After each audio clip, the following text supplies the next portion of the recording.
மெய்யாக எங்களது பாடுகளை ஏற்றுக்கொண்டு துக்கங்களை சுமந்து கொண்டே மெய்யாக எங்களது பாடுகளை ஏற்றுக்கொண்டு துக்கங்களை சுமந்து கொண்டே ஐயா துக்கங்களை சுமந்து கொண்டே நல்லவர் சர்வ வல்லவர் உம் இரக்கத்திற்கு முடிவே இல்லை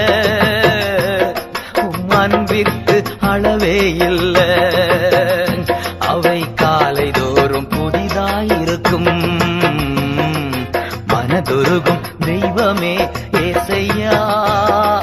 மனதார துதிப்பேன் சோத்தரிப்பேன்